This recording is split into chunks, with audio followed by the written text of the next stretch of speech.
अब इस लेक्चर में पीएलसी प्रोग्रामिंग की जो प्रैक्टिस है, इसमें एग्जाम्पल नंबर 3 में हम एक बहुत ही इम्पोर्टेंट एग्जाम्पल देखेंगे कि हमारे पास जो डिवाइसेस हैं उसमें उनको यूज़ करना है, और हमें create a pulse of one program scan cycle as the condition to trigger the indicator or other devices when the switch X0 is turned on।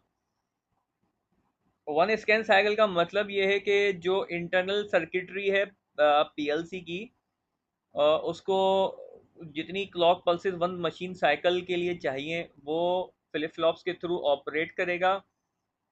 Operate होगा, यानी सेंसिंग जो है, कंप्लीट सेंसिंग, कि जितनी देर में एक कोई सा भी इनपुट, जैसे ये वन होता है तो इसका जो राइजिंग एज है, दिस इज राइजिंग एज, यहाँ पे जो एरो नज़र आ रहा है आपको, इसको डिटेक्ट करने के लिए उसको वन स्कैन साइकिल चाहिए। ठीक है, और उससे अगला स्कैन साइकिल, यानी ये जो X0 है ये हाई आपने किया है मैनुअली, तो इसका ऑन ऑफ टाइम जो है वो डिपेंड कर रहा है यूज़र पर या ऑपरेटर पर। जबकि वन स्कैन साइकिल जो पीएलसी का है, this is one scan cycle, कि एक स्कैन साइकिल के अंदर जो है उसने एक पल्स जो है वो डिटेक्ट करनी है, और राइजिंग एज को डिटेक्ट करके राइजिंग एक यानी ऑन एक पल्स जनरेट करेगा M10। M10 जो डेल्टा पीएलसी के अंदर है, मेमोरी डिवाइस है, मेमोरी एलिमेंट है। X0 जो है आपका इनपुट है, इनपुट आपने जैसी चेंज उसने स्टेट करी, लो से हाई होगा, तो उसके फॉरन accordingly M10 should be high for one scan cycle. ठीक है, वन स्कैन साइकिल, जैसे माइक्रो कंट्रोलर आपने पढ़ा है तो उसमें एक वन मशीन साइकिल होता है, इसी तरह से वन स्कैन साइकिल वो मिनिमम साइकिल है जिसमें पीएलसी को अगर इनपुट दिया जाए तो वो सेंस कर लेती है कि कोई एक्टिविटी हुई है, यानी ज़ीरो से हाई हुआ है, तो जो वोल्टेज लेवल्स हैं वो चेंज होते हैं। अगर हाई होगा तो वोल्टेज लेवल ज़ीरो से 5 वोल्ट की तरफ शिफ्ट हो जाते हैं। तो वो जितनी देर, अब वो कितनी देर के लिए इसको हाई रखेगा वन स्कैन साइकिल के लिए, जिसमें वो इनपुट को रीड करेगा, प्रोग्राम इंस्ट्रक्शन को देखेगा और आउटपुट को, तो वो ये वन स्कैन साइकिल होगी कंप्लीट। ठीक है, फिर नेक्स्ट इंस्ट्रक्शन को जब वो रीड करेगा तो सेकंड स्कैन साइकिल, फिर इसी तरह थर्ड स्कैन साइकिल होगा। अब हम यहाँ पर सिंप्लिसिटी के लिए कंसीडर कर रहे हैं कि एक ऐसी डिवाइस हमने यूज़ करनी है जो कि पॉजिटिव एज को डिटेक्ट करे इनपुट के, और आउटपुट को वो लैच कर दे। ये आपको कंटिन्यूसली Y0 जो आउटपुट डिवाइस है वो ऑन नज़र आ रही है, इसका मतलब है कि ये लैच हो गई है डिवाइस, आपने लैच डिवाइस यूज़ करनी है। और X0 जब ये ऑफ हो जाएगा तब भी Y0 जो है वो ऑन रहेगा, तो दिस इज लैच। और यहाँ पे हिंट दिया है कि डिवाइसेस आप ये तीन यूज़ कर सकते हैं, जैसे X0, M10, Y0। इसके अलावा भी आप टेक्निक्स को यूज़ करके इस डिज़ाइनिंग को इम्प्लीमेंट कर सकते हैं, उसको हम डिस्कस करेंगे। अब हम इसका सोल्यूशन देखते हैं। तो पहले जो प्रोग्राम बनाया गया उसको देखते हैं कि किस तरह से बनाया गया है। कि डेल्टा पीएलसी के अंदर बिल्ट इन है पीएलएस लॉजिक। पीएलएस एक फंक्शन है जिसको आप यूज़ करेंगे तो यह है positive edge triggered, positive latching, positive logic कह लें आप इसे, positive logic to set the memory device. ठीक है, इसका काम ये होता है कि पॉजिटिव एज ट्रिगर्ड है, जैसी राइजिंग एज आएगा यहाँ पर, मैं यहाँ पे पॉइंटर का ऑप्शन यूज़ करूँगा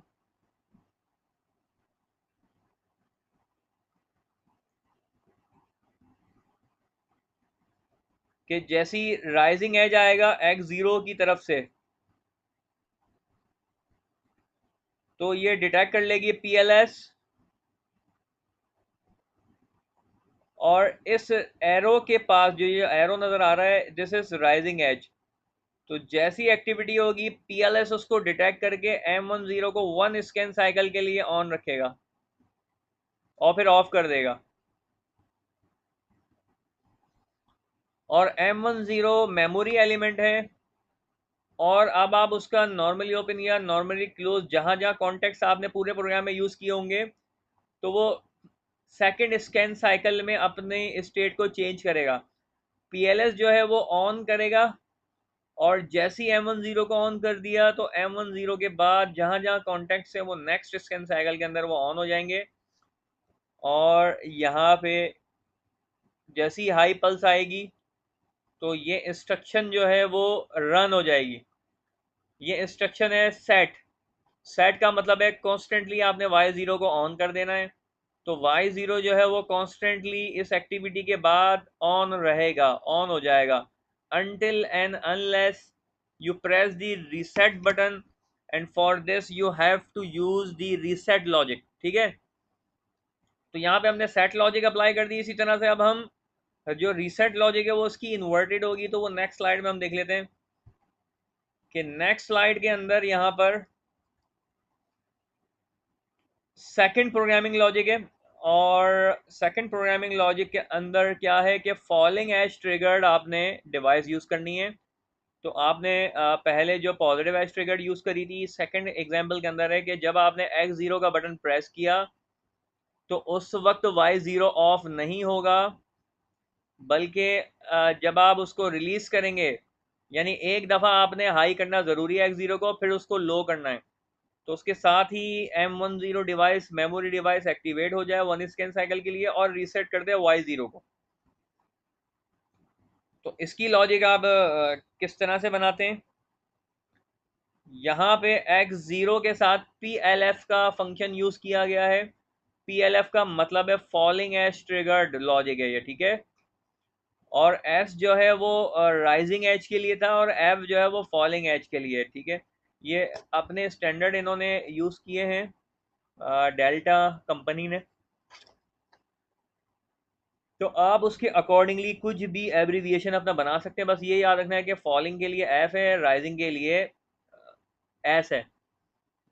तो काम इसका सेम वही है जो पहले बताया था कि 1 स्कैन साइकिल के लिए ये ऑन करेगा किस वक्त, जब ये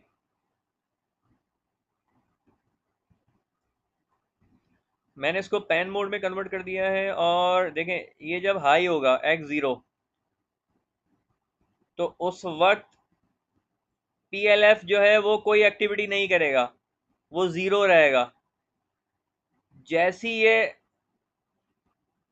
ऑफ होगा थोड़ी देर के बाद, तो जैसी फॉलिंग एज आएगा, फॉलिंग एज क्या होता है कि हाई से लो लॉजिक आ जाएगी, तो उसी वक्त PLF जो है अपनी एक्टिविटी स्टार्ट कर देगा और एक एनर्जाइज कर देगा M10 को।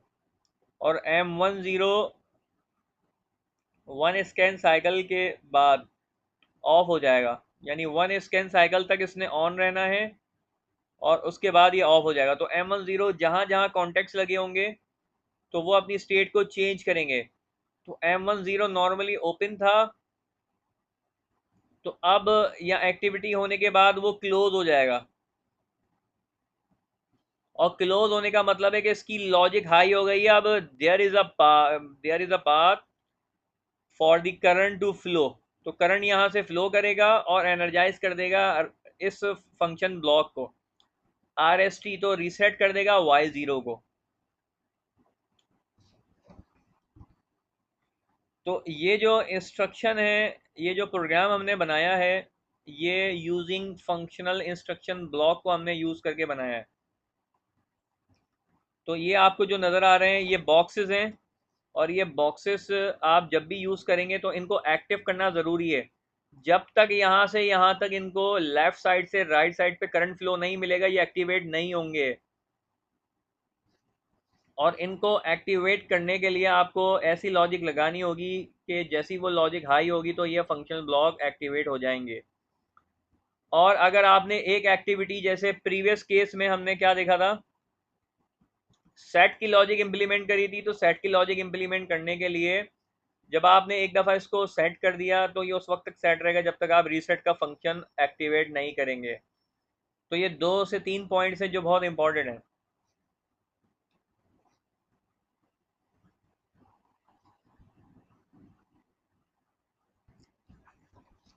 अब यहाँ पर मैं एक कंप्लीट आपको एग्जांपल ये बताना चाहता हूँ कि आप विदाउट यूजिंग इंस्ट्रक्शन ब्लॉक किस तरह से ये लॉजिक इंप्लीमेंट कर सकते हैं सेट और रीसेट की।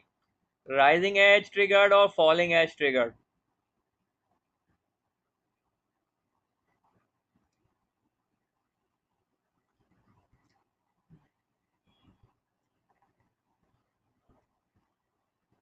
अब यहाँ पे लेट से हम सिंपल लैडर लॉजिक को यूज करना चाह रहे हैं और इसके अंदर अब हम यूज नहीं करेंगे किसी भी फंक्शन ब्लॉक को। तो मेरे पास मुझे कंसीडर करना पड़ेगा कि एक डिवाइस है x0।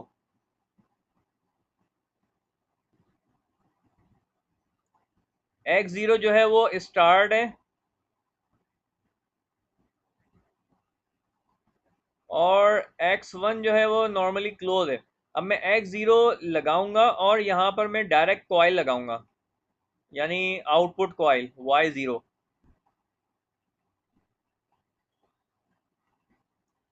और हमने इसको जो है वो प्लेस कर दिया।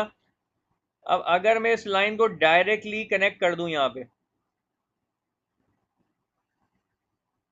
तो y0 उस वक्त तक ऑन रहेगा जब तक x0 की लॉजिक हाई रहेगी। लॉजिक हाई, हाई का मतलब है कि आपने x0 का बटन प्रेस किया और यहाँ से करंट फ्लो हो गया और वो सीधा y0 की तरफ जाना चाहिए।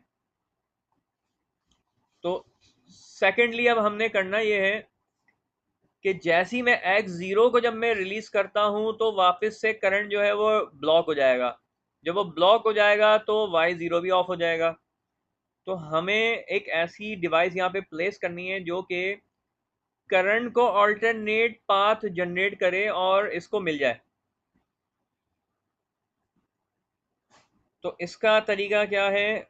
सॉरी, ये मैंने बटन प्रेस कर दिया था जिसकी वजह से ये थोड़ी गड़बड़। अब यहाँ पर मैं आपको ये बताना चाहता हूँ कि हमें एक ऑल्टरनेट जो पाथ है वो किस तरह से इसको देना है ताकि x0 जब अपनी पावर ऑफ भी कर दे, लॉजिक ज़ीरो भी हो जाए उसकी, तब भी y0 जो है वो एनर्जाइज रहेगा। तो हम क्या करते हैं कि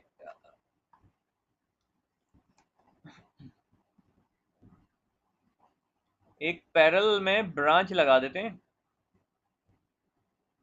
और इसको कनेक्ट कर देते हैं y0 को।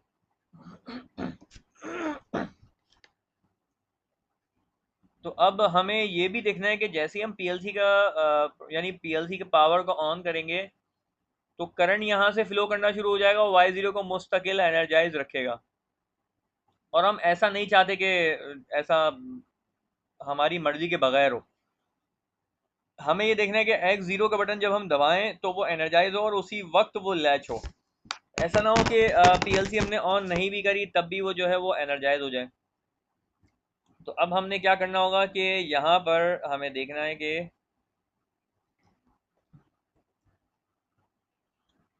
एक यहाँ पे दरमियान में आप एक नॉर्मली ओपन कॉन्टेक्ट लगाएंगे या नॉर्मली क्लोज लगाएंगे, ये भी हमें टेस्ट करना है। तो इसका क्या तरीका है कि हम इसको इरेज कर देते हैं पूरी ब्रांच को और नॉर्मली ओपन हमने एक कॉन्टेक्ट लगाया और लेट से हम सबसे पहले हम एक गलत केस को देखते हैं कि नॉर्मली क्लोज हमने लगा दिया। अब इसके ऊपर एड्रेस क्या आएगा, x1 आएगा या y0 आएगा या y1 आएगा, वो बात की डिस्कशन है। अभी right now we have to analyse the logic कि अभी हमने जैसी पीएलसी ऑन करी है, जैसी पावर अप होगी पीएलसी, तो करंट यहाँ से तो फ्लो नहीं करेगा क्योंकि ये ओपन कनेक्शन है। तो यहाँ पे इनफाइनाइट जो है वो इम्पिडेंस है, तो करंट तो फ्लो ही नहीं करेगा। यहाँ पे क्लोज है, ठीक है। नॉर्मली क्लोज का मतलब है कि इनिशियली वो उसकी लॉजिक हाई होगी, तो करंट फिर इसमें से फ्लो कर जाएगा यहाँ से यहाँ और y0 को फिर एनर्जाइज कर देगा। तो ये सेकंड केस भी रॉन्ग है। तो अब हमने इसको ख़त्म करके नॉर्मली ओपन वाला केस कंसीडर करेंगे। अब नॉर्मली ओपन वाला केस का मतलब ये है कि जब तक हम नॉर्मली ओपन बटन को उसकी स्टेट को चेंज नहीं करते मैनुअली, तब तक वो करंट को अलाउ नहीं करेगा। इसलिए कि इनिशियली नॉर्मल कंडीशन पे इनिशियली जो नॉर्मली ओपन कॉन्टैक्ट है उसकी इम्पिडेंस रेजिस्टेंस बहुत ज़्यादा होती है। और करंट को फ्लो नहीं होने देती। तो हमारे पास यहाँ पे दो चॉइसेस हैं, या तो हम वाई ज़ीरो लगा दें,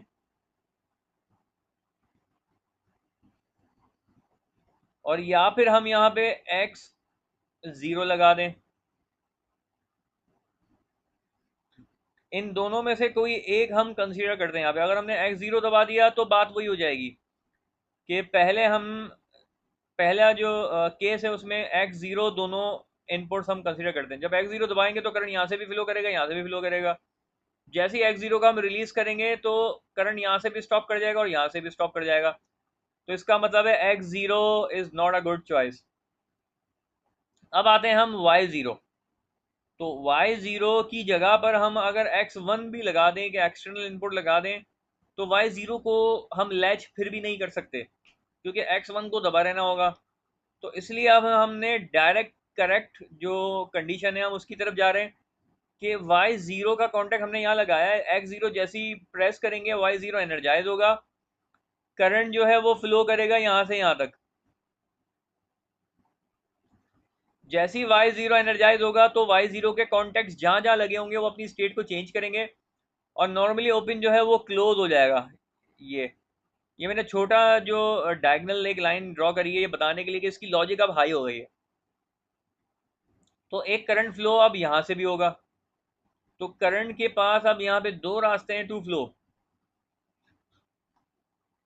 जैसे ही आप एक्स ज़ीरो को रिलीज करते हैं, यानी एक्स ज़ीरो जो है पहले ऑन था, यानी आपने प्रेस किया, अब आप एक्स ज़ीरो को वापस से रिलीज कर रही है, मैंने इरेज कर दिया तो बताने के लिए कि अब ये ऑफ हो गया है। तो जब ये ऑफ हो जाएगा तो करंट यहाँ से फ्लो नहीं करेगा।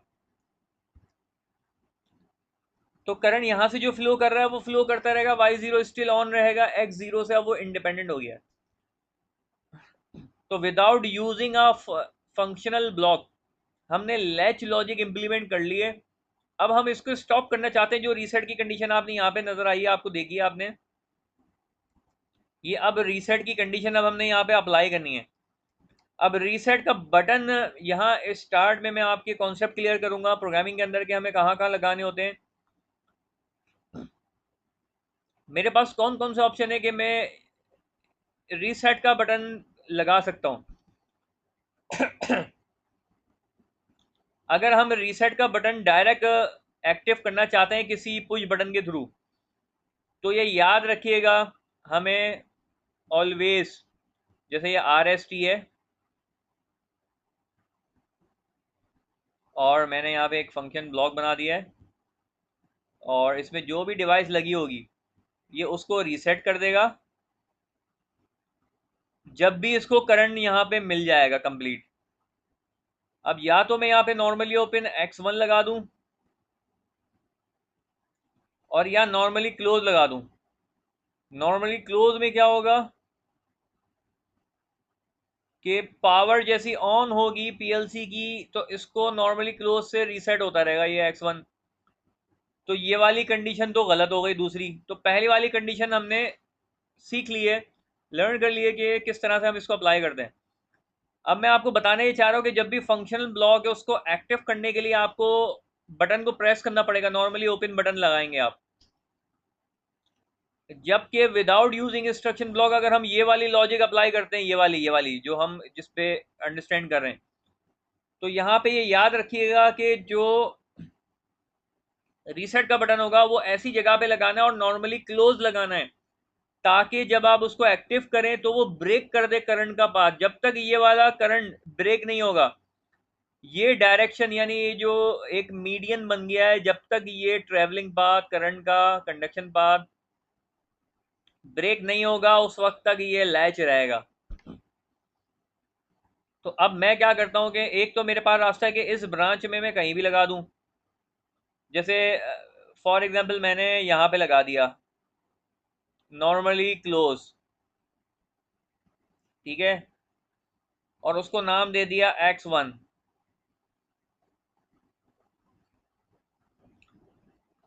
इसी तरह से एक और चॉइस है मेरे पास कि मैं नॉर्मली क्लोज बटन यहां लगा देता हूं,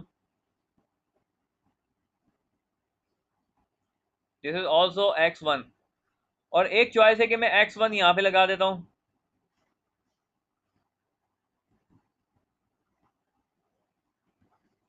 अब इन तीनों को जल्दी से हम कंसीडर करेंगे कि कौन सा बेस्ट है। मैं सबसे पहले इस वाले X1 की बात करता हूँ। जब मैं X1 का बटन प्रेस करूंगा तो इससे कोई इम्पैक्ट नहीं पड़ेगा Y0 पर। Y0 जो है वो कंडक्शन होती रहेगी। तो ये वाला केस तो फेल हो गया, ये गलत है, ये नहीं चाहिए। अब हमारे पास इस करंट ब्रांच के अंदर ये दो है, इनमें से कौन सा सही है? जब मैं ये वाला बटन प्रेस करूंगा X1 पैनल पे, रेड बटन, तो वो इस करंट ब्रांच को ब्रेक तो कर देगा, Y0 ऑफ हो जाएगा, बिल्कुल सही है। और ये वाला बटन भी जब मैं प्रेस करूंगा तो ये वाली कंडीशन भी ठीक है। अब इन दोनों में कौन सी कंडीशन के साथ एक लॉजिकल बग है? वो इस वाली कंडीशन के साथ एक लॉजिकल एरर है। वो लॉजिकल एरर ये है कि अगर आपने X0 और X1 दोनों एट अ टाइम प्रेस कर दिए, पैनल में होता है ना कि कभी ऑपरेटर ने दोनों प्रेस कर दिए, तो Y0 ऑन रहेगा और Y0 ऑफ नहीं होगा, वो चलता रहेगा जब तक बटन आपका प्रेस रहेगा। यानी आपने यहां से तो करंट ब्रेक कर दिया, ठीक है, अब ये लैच नहीं होने देगा Y0 को, ये वाला बटन, मगर X0 से डायरेक्ट करंट इसको मिलता रहेगा। तो हमें रीसेट बटन ऐसी जगह लगाना होता है जिसकी प्रायोरिटी हाई होती है, कि अगर स्टार्ट बटन और स्टॉप बटन दोनों एक साथ दबा दिए जाए तो हम प्रोग्रामिंग के अंदर भी और वायरिंग कनेक्शन के अंदर भी प्रायोरिटी हाई रखते हैं एक्स यानी रीसेट बटन की, कि जब दोनों ऑपरेट होंगे तो लीडिंग पोजीशन हाई प्रायोरिटी होगी रीसेट बटन की, कि स्टॉप हो जाए, कि भाई स्टॉप हम उस वक्त करते हैं जब कोई एक्सीडेंट हो गया। तो इसलिए X1 का बटन ये वाला बिल्कुल ठीक है, जो बिल्कुल just before the output coil लगाए। ये जब तक प्रेस रहेगा, ये पीछे से तमाम का तमाम जो करंट कहीं से भी आ जाए, चाहे बटन आप दबा दें स्टार्ट का या ना दबाएं, Y0 नहीं ऑन होगा और आपका जो एरर है वो रिजॉल्व हो जाएगा, ठीक है। तो ये मैंने आपको लैच कंडीशन सिखा दी है। अब आपका जो टास्क है वो असाइनमेंट ये है कि आपने फॉलिंग एज ट्रिगर जो है एक लॉजिक इंप्लीमेंट करनी है, जो हमने एग्जाम्पल नंबर 4 में इंप्लीमेंट करी है, कि जब मैं X0 का बटन दबाऊं तो उस पर Y0 हाई ना हो, और जैसे ही मैं रिलीज करूं तो Y0 या Y1 कोई सी भी आउटपुट डिवाइस आपकी लैच हो जाए, ठीक है। तो ये कंडीशन जो है ये आपने इंप्लीमेंट करनी है इन्हीं कॉन्टेक्स्ट को यूज करके। अगर कोई कंफ्यूजन होगी तो आप मुझसे पूछ लें। अब नेक्स्ट हम आगे चलते हैं। हमारी नेक्स्ट एग्जांपल है एक फैन की। नॉर्मल एक फैन लगा है, उसका नाम हमने मोटर का दे दिया Y0। Y0 PLC के आउटपुट से कनेक्टेड एक फैन, और इसमें हमारे पास तीन कनेक्शंस हैं इनपुट्स के, X0, X1 और X2। X0 जो है वो स्टार्ट बटन है, X1 जो है वो स्टॉप बटन है, और X2 जो है वो टेस्ट बटन है, ठीक है। इस सिनेरियो के अंदर यह है कि कंट्रोल पर्पस क्या, controlling the running state of the ceiling fan by pressing the start and stop button, checking if the ceiling fan is running normally by pressing test button. अब हमें पता कैसे चलेगा कि पंखा फॉल्टी है? तो यहाँ पे डिवाइसेस के अंदर हमें बता दिया गया है कि X3 एक एरर सिग्नल जनरेट करेगा। X3 एक सेंसर है, कोई सा भी सेंसर हो सकता है, जो कि फैन को डिटेक्ट कर लेगा कि भाई इसमें फॉल्ट आ गया है, ठीक है। टेम्परेचर सेंसर भी हो सकता है वो। इसी तरह वाइंडिंग जब भी बर्नआउट होती है तो वो हीट जनरेट होती है, ठीक है, तो वो फॉल्टी हो जाता है। तो हमने उस वक्त फॉल्टी कंडीशन पे सप्लाई को ऑफ कर देना है, ताकि फैन की वाइंडिंग, अगर वो इंसुलेशन हट गई है कॉपर वाइंडिंग की और वाइंडिंग शॉर्ट हो गई है, तो उसकी वजह से हम सप्लाई को ऑफ करना चाहते हैं, क्योंकि वो बॉडी में भी आ सकती है। जो सप्लाई करंट है वो बॉडी से भी टच होगा और शॉर्ट सर्किट हो सकता है। तो उसके लिए हम और भी डिवाइसेस लगाते हैं, RCCB और MCCB कॉन्टेक्टर होते हैं, ब्रेकर होते हैं, जो कि करंट लीकेज पर ऑफ हो जाते हैं। मगर हम एक सेफ्टी सिस्टम बनाना चाह रहे हैं, हमने प्रैक्टिकल एग्जांपल कंसीडर करिए, इसकी एग्जांपल हमने करनी है, लैडर लॉजिक इंप्लीमेंट करनी है। उसमें करना यह है कि जब X0 का बटन दबाएं या X2 का बटन दबाएं, तो दोनों सूरतों में पंखे को ऑन होना चाहिए। बस कंडीशन का फ़र्क इससे सिंपली ये है कि X0 का बटन जब हम दबाएंगे पुश बटन, तो Y0 जो है वो लैच हो जाएगा, और X2 जो है सिंपल टेस्ट बटन है, ये बिल्कुल जॉग बटन है, यानी आपने जब तक प्रेस किया तो वो ऑन होगा, जैसे रिलीज़ किया वो ऑफ हो जाएगा। ये जॉगिंग करेगा, यानी आपने चेक कर लिया। जैसे जूसर ब्लेंडर मशीन के अंदर लगा होता है एक जॉग बटन, आप उसको प्रेस करें तो वो ऑन ऑफ होता रहता है। ये टेस्ट बटन का मतलब ये है कि आपने जब भी पंखा ऑन करना है उससे पहले टेस्टिंग करनी है। तो एक दफ़ा आपने टेस्टिंग करी, बटन प्रेस किया, अगर ओके है फ़ैन, तो इसका मतलब है सेंसर से जो सिग्नल आ रहा है वो नहीं आ रहा होगा। तो उस वक्त X2 का जो सिग्नल है वो Y0 पर चला जाए, Y0 को मिल जाए, Y0 ऑन हो जाए, और X2 का बटन जैसे ही ऑफ होगा तो Y0 भी ऑफ हो जाए। तो इसी तरह से X0 का बटन जब हम प्रेस करेंगे तो Y0 ऑन हो जाए, अगर कोई एरर सिग्नल नहीं है तो इसका सिग्नल इसको जाके इसको एनर्जाइज कर दे Y0 को, और लैच भी कर दे, ठीक है, ताकि X0 को अगर मैं ऑफ भी कर दूं तब भी फैन चलता रहे, क्योंकि ऐसा तो नहीं चाहेंगे हम कि बटन हमने प्रेस करके रखा हो पंखा चलता रहे। ठीक है, तो यहाँ पे हमने एग्जांपल दिया पुश बटन की। नॉर्मली घर में जो टॉगल स्विच लगे होते हैं उनमें तो मसला ही नहीं होता लैच का, उसकी तो स्टेट को आप चेंज कर दें। X1 जो है वो स्टॉप बटन है, रीसेट बटन है, आप कभी भी दरमियान में स्टॉप करना चाहते हैं पंखे को तो वो स्टॉप हो जाएगा। तो इसकी बहुत सिंपल सी लॉजिक है कि यहाँ पे आप देखें कि X3 जो है वो एरर सिग्नल है, और X3 जो है जैसे ही कोई एरर आएगा टेम्परेचर सेंसर या एरर जो इंस्पेक्शन कर रहा है, तो इसकी जो लॉजिक है वो हाई हो जाएगी अगर फॉल्ट होगा पंखे के अंदर। तो उस वक्त ये ओपन हो जाएगा X3, ठीक है, ओपन हो जाएगा, ओपन, और पंखे को चलने नहीं देगा। अच्छा, यहाँ पे थोड़ा सा एरर है, ये Y1 है, पीछे हमने Y0 देखा तो ये Y0 है, ठीक है, जो प्रीवियस केस है वो Y0 है। तो Y0 जो है वो फैन है, फैन।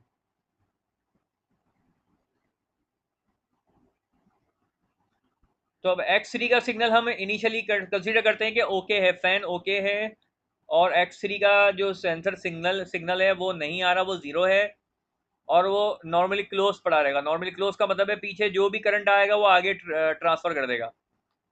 अब यहाँ पे जो इतनी सारी ब्रांचेस बनाई हुई हमने, X0 का बटन जब हम प्रेस करेंगे, इसको भी Y0 कर ले क्योंकि आउटपुट कॉइल अब आपका Y0 है, Y1 नहीं है। जब X0 का बटन प्रेस करेंगे तो इनिशियली ये अलाउ कर देगा करंट, और करंट जो है जाएगा Y0 पर, और Y0 को ये एनर्जाइज कर देगा, और Y0 यहाँ से भी एनर्जाइज होने के बाद इसकी लॉजिक भी हाई कर देगा, तो यहाँ से भी अब करंट ट्रेवलिंग शुरू हो जाएगी, ठीक है, और यूं करंट इसको Y0 को मिलेगा। जब आपने X0 का बटन प्रेस किया तो अब ये लैच हो गया फैन, अगर कोई एरर सिग्नल नहीं है तो X0 का बटन अब आप ऑफ भी कर देंगे तब भी फैन चलता रहेगा, अनटिल एंड अनलेस जब आप Y0 का जो लैच ब्रांच है उसको ऑफ करने के लिए आपको रीसेट बटन प्रेस करना पड़ेगा। जैसे ही आप रीसेट बटन प्रेस करेंगे तो ये करंट फ्लो ख़त्म हो जाएगा, ठीक है, ये ख़त्म हो जाएगा। अब यहाँ पे मेरा आपसे सवाल ये है कि टेस्ट जो बटन है, मैं ये चाहता हूँ कि टेस्ट का इनपुट सिग्नल भी नहीं जाए पंखे को अगर एरर सिग्नल आ गया है, ठीक है, और अगर मैंने रीसेट का बटन भी प्रेस किया है और प्रेस करके रखा है, और साथ में मैं टेस्ट का बटन भी प्रेस कर दूं, तो उस वक्त भी फैन को ऑफ ही रहना चाहिए, फैन को नहीं चलना चाहिए। मैं अपने सवाल को रिपीट कर रहा हूँ कि X1 रीसेट बटन है, जब मैं वो दबाऊंगा और साथ में X2 का बटन भी दबाऊंगा तो फैन को करंट सिग्नल यहां से मिल जाएगा, जबकि X1 जो है वो यहां से सिंपली करंट को ब्रेक करेगा या ब्लॉक करेगा। इसका इम्पैक्ट इस पर नहीं है, टेस्ट बटन पे। तो हम ये चाहते हैं कि जो टेस्ट इनपुट बटन है उसका भी सिग्नल ब्लॉक कर दे। तो इसके लिए हम क्या करेंगे, इसके लिए सिंपली हमने करना है कि जो X1 का जो बटन है वो हम यहाँ पे भी लगा दें। Simple is that. मैंने प्रीवियस स्लाइड में जो आपको बताई थी बात कि रीसेट बटन, आपने always place the reset button just before the output device, उसके दरम्यान में कुछ नहीं आना चाहिए, ताकि जब भी रीसेट का बटन प्रेस करेंगे हम तो करंट को वो तमाम के तमाम करंट को वो ब्लॉक कर देगा, ठीक है। तो हमने X1 अब यहाँ से हटा के यहाँ पे लगा दिया, तो ये लॉजिक जो है बिल्कुल ठीक हो गई हमारी। सही, अब हम नेक्स्ट आगे चलते हैं। ये हमारी कार पार्किंग की बहुत सिंपल सी एग्जांपल है, ये कंप्लीट कार पार्किंग सिस्टम नहीं है। यहाँ पे सिंपली हमने ये कंसीडर किया है कि एक सिंपल एक लाइन है, लेन लेन कहते हैं, जिसके थ्रू कार पार्किंग सिस्टम के अंदर गाड़ी या तो लीव करेगी और या इंटर हो जाएगी। अब जो भी गाड़ी पहले आ जाए, ठीक है, ये एग्जिट के लिए क्या है, कार एंटरिंग सेंसर है X0 या X1, दोनों में से जो भी सेंसर पहले एक्टिव हो जाएगा वो दूसरे आउटपुट को ब्लॉक कर देगा, यानी Y0 को ऑफ कर देगा। अगर X1 पहले एक्टिव हो गया तो Y0 जो है वो ऑफ हो जाएगा। वो उस वक्त ऑफ रहेगा जब तक X1 जो है वो वापस से जीरो नहीं हो जाता।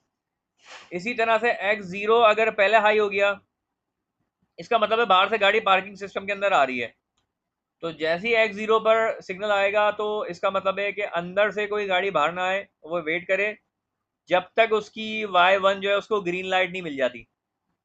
ठीक है, और गाड़ी जैसी इंटर हो जाएगी, X0 जैसी ऑफ हो जाएगा, तो अब X1 पे जो बाय डिफॉल्ट जो सिग्नल आ रहा है वो हाई कर देगा Y1 को, और गाड़ी बाहर चली जाएगी।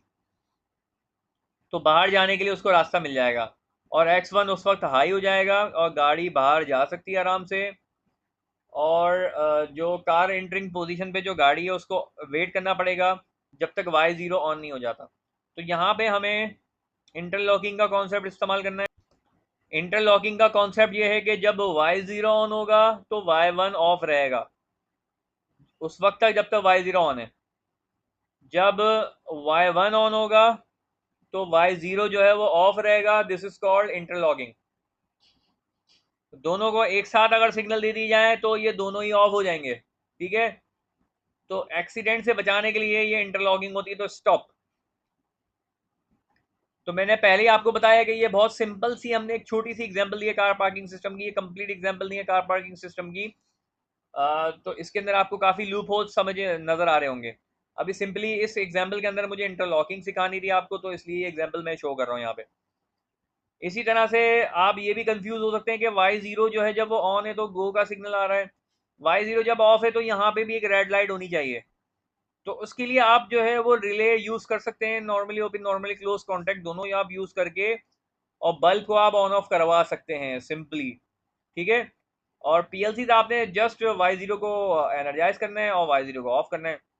तो इसमें लैचिंग का कॉन्सेप्ट इस्तेमाल नहीं होगा, क्योंकि X0 जब तक ऑन रहेगा उस वक्त तक Y0 ऑन रहेगा, और जैसे ही X0 ऑफ होगा तो Y0 भी ऑफ हो जाएगा। तो सिंपल सी लॉजिक है कि X0 जब तक ऑन रहेगा तो Y0 ऑन रहेगा। अब मैं आपको ये समझाता हूँ कि इसमें इंटरलॉकिंग हमने लगा दी है, ये इंटरलॉकिंग है, ये Y1 और Y0। इंटरलॉकिंग का मतलब यही है कि जो आप डिसाइड कर लें कि कौन सा इनपुट है और कौन सा आउटपुट है, और दो डिफरेंट आउटपुट्स हैं, तो इसका मतलब है दोनों आउटपुट्स को एक साथ आपने ऑपरेट नहीं करना।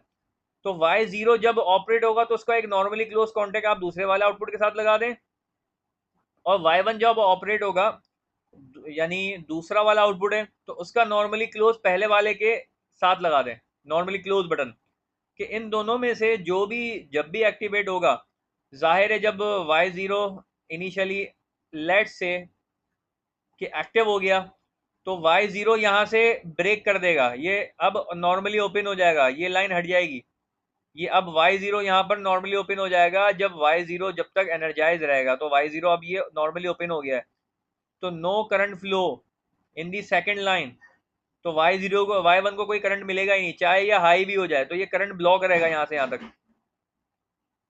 ठीक है, तो कार एंट्री के लिए अगर कार पहले आ गई है तो Y0 ऑन हो जाएगा और Y1 को ऑफ रखेगा, तो स्टॉपर लगा होगा। तो ये आपको बैरियर नजर आ रहा है, ये बैरियर जो है दोनों तरफ लगा होगा, और साथ में ये Y0 Y1 के साथ भी ऑपरेट हो रहा होगा। ठीक है, अगेन ये कंप्लीट एग्जांपल नहीं है, तो ये बैरियर को भी आप ऑपरेट करने के लिए कोई ना कोई यहाँ पे आपने दोनों रास्तों पर, यानी एंट्री और एग्जिट दोनों के वक्त, क्योंकि एक दरवाजा है, रास्ता बिल्कुल पार्किंग से निकलने का सेम है, अंदर जाके वो डिवाइड हो रहा है। ठीक है, तो इसलिए सिंगल जो लेन है उस पर आपने एक बैरियर लगा दिया है, और आप वेट करेंगे कि कार इंटर हो जाए और इसी तरह से एग्जिट हो जाए। तो ये इंटरलॉकिंग भी आपने लगा दी। जब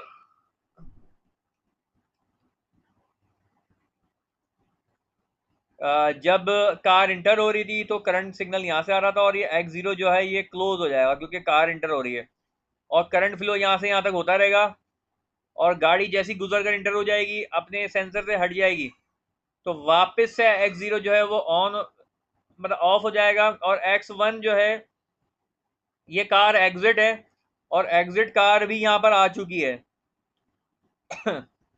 मगर y0 जब तक एनर्जाइज था तो उस वक्त तक y1 ऑफ रहेगा, ठीक है।